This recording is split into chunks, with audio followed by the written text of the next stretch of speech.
Je vous présente ARA, c'est un sprayeur d'ultra haute précision. Donc qu'est-ce que c'est qu'un sprayeur d'ultra haute précision? C'est un sprayeur qui est capable de détecter des adventices de l'ordre d'1 cm de diamètre avec une épaisseur de 2 mm et de les sprayer avec un pixel au sol qui fait à peu près cette taille, donc 6 cm sur 6, avec une précision de l'ordre du centimètre.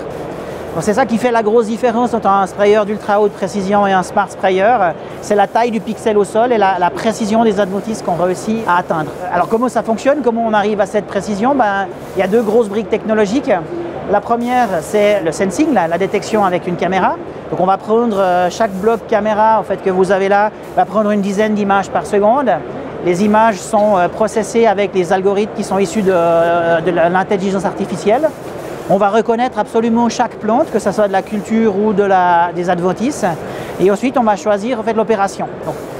Ça, c'est la deuxième brique technologique, c'est l'actuation. Et donc là, ça va être un sprayage avec une barre de sprayage de 2 mètres, avec une buse tous les 4 cm. Ça se règle de 15 à 45. Donc quand on a une hauteur de 20 cm, le sprayage, quand on ouvre une buse, c'est 6 cm sur 6. Et tout le challenge avec un véhicule qui se déplace à 7 km/h, on a 1 ou 2 centièmes de seconde pour ouvrir au bon moment. De manière générale, c'est un système qui est traîné par un tracteur. C'est un système qui peut se déplier, qui fait 6 mètres de large. On roule à 7 km/h, donc 6 mètres de large à 7 km/h. En linéaire, ça fait à peu près 4 hectares de l'heure. C'est une machine qui peut travailler même de nuit. On a des systèmes de flash. Donc, sans problème, vous arrivez à 40, voire 90 hectares sur 24 heures. Il y a deux parties qui sont livrées avec la machine. Donc la machine elle-même que vous avez là, la partie sprayage, et là, il y a une cuve qui vient à l'avant du tracteur. Sur la cuve avant, on a un système de bicuve avec une cuve de travail de 200 litres et une réserve d'eau claire de 600 litres. On a fait des essais, on a même acheté des machines qui étaient fabriquées en France, mais on n'a pas trouvé un système d'injection directe qui est suffisamment précis. Effectivement, à l'avance, vous ne savez pas ce qu'il faut mélanger, mais on a contourné le challenge avec ce système bicuve où vous faites un premier mélange dans la cuve, vous faites la moitié de votre champ et le système va vous dire ce qu'il faut remélanger pour terminer le champ.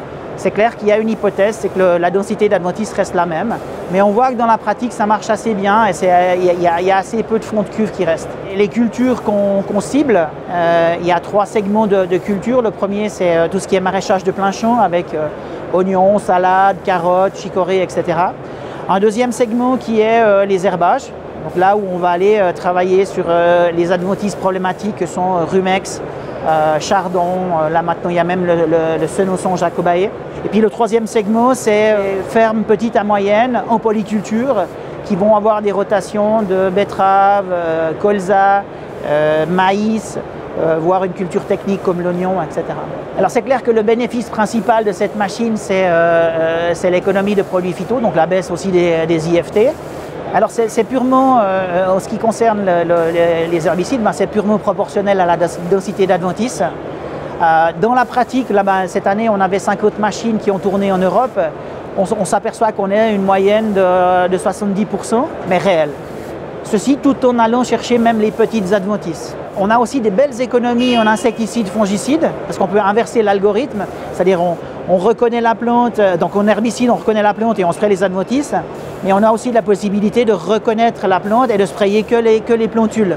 Donc quand vous avez des betteraves ou du colza qui sont petits, vous avez aussi, ou même les salades, vous avez des belles économies de produits chimiques.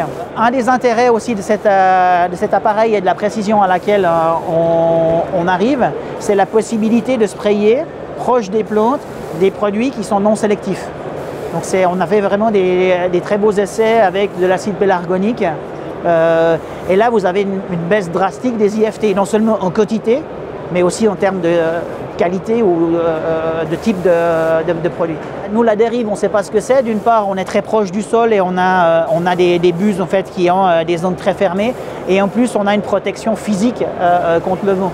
Donc c'est une machine qui peut être utilisée même avec des vents plus importants que ce que vous pouvez sur des sprayeurs conventionnels. Cette année, on avait une 50aine de machines qui étaient réparties sur l'Europe. On en avait quelques-unes en France. Et là, vraiment, on a une jolie traction. On est en train de monter un réseau de revendeurs sur la France. Donc l'année prochaine, on a déjà un carnet de commandes de quasiment 25 pièces qui seront vendues sur la France. C'est un produit qui, au prix final, au prix utilisateur, se situe dans les 105 000 €. Et puis il y a une petite licence annuelle pour obtenir en fait toujours les dernières versions de l'algorithme.